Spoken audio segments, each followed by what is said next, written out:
WhatsApp guys, নতুন একটা blog নিয়ে আবার চলে আসলাম, নতুন একটা কিছু নিয়ে। আপনাদেরকে আমি নতুন নতুন আপডেট দেওয়ার জন্য চেষ্টা করি, কিন্তু আজকে তো একটা জব নিয়ে একটা ভিডিও করে ফেলি চিন্তা ভাবনা করলাম। আজকে ব্লগ একটা বানিয়ে ফেলতেছি জব নিয়ে, কোনো সমস্যা নেই। জবের যে প্যারাটা এটা দেখার জন্য আমি যাচ্ছি। আজকে সকাল সকাল বের হয়ে গেলাম, গাড়িতে উঠে গেলাম, আজকে জবের জন্য চলে যাইতেছি। যখন বেরিলাম তখন হাজারো মানুষ দেখলাম যে জব করার জন্য চলে যাচ্ছে। আমি মনে হচ্ছে আমি একটা মানুষ ছিলাম জবের প্রতি, কিন্তু আমি কখনো 10টার আগে ঘুম থেকে উঠতে পারিনি।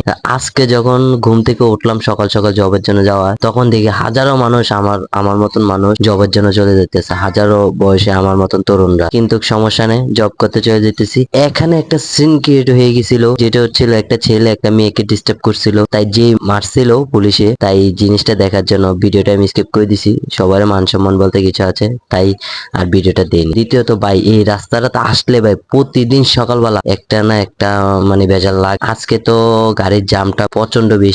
সামনে একটা স্কুল আছে, প্রাইভেট স্কুল। ওই স্কুলের কারণে প্রাইভেট কার গুলো জামে লেগে থাকে। আর সবসময় তো আমি মনে করেন আমি একটু রিচ, তাই হাঁটাচলা করা, তাই আমি সবসময় হাঁটাচলা করে চলাটা বেশি পছন্দ করি। কিন্তু ওই আমি যে স্কুলটার কথা বলছি, এই স্কুলটাই পাশে যে কার গুলো বার হচ্ছে সবগুলা কার একসাথে বের হয়, তাই এই কারণে জামটা লেগে যায়। সমস্যা নাই, আমার লোকেশন আমি চলে আসতেছি। এখন আমার লোকেশন আমি কাছাকাছি আইসা পড়ছি। আজকে তো জব নিয়ে ছাড়বো, কিন্তু জব নিতে আইসা ভাই এমন একটা প্যারা খাইছি বলার বাইরে। জব নিতে আইসা দেখি যে আমার মতন হাজারো তরুণ দেখি যে জবের জন্য বসে রয়েছে। এনে মানুষ লাগবে 20 জন, এনে আসছে যে 80 থেকে 90 জন লোক। তাই আমি জবটা পেলাম না। না পেয়ে চিন্তা ভাবনা করলাম চা দোকানে বসে থাকি, বসে বসে একটা চা খাবো। কিছুক্ষণ বসে রইলাম, বসে চাটা খাইয়ে এবার উঠে গেলাম, এই জায়গায় আসলাম জবের জন্য। কিন্তু আজকে জবটা হলো না। সবাই তরুণরা জবের জন্য আসছিল, সবাইকে নেয় নাই। 20 থেকে 25 জন মানুষ নিচে, আর বেশি নেয় নাই। সবাই রিজেকশন হয়ে গেছে, সবাই বাদ দিয়ে দিছে। এখন চিন্তা ভাবনা করতেছি বাসায় চলে যাব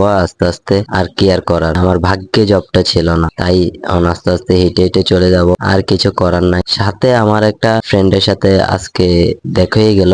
ও ও জবের জন্য গেছিল, কিন্তু ও জবটা পায়নি। ও মানে ও আমার সাথে গেছিল, মানে জবটাও পায়নি। প্রায় 80 থেকে 70 জন। ও অনেক কথা বলতেছে, ভাই এই জব, এই প্যারানিয়ক জব গুলো আমাদের দ্বারা করা সম্ভব না। কিন্তু ভাই আশা করি সবাই ভালো থাকবেন, সুস্থ থাকবেন। আজকে আমি একটা ছোট একটা আমার ইমোশনাল গুলো আপনাদের কাছে মানে বললাম। ভালো থাকবেন, সুস্থ থাকবেন। আল্লাহ হাফেজ। Subscribe my channel, my YouTube channel brothers Ratul. আসসালামু আলাইকুম।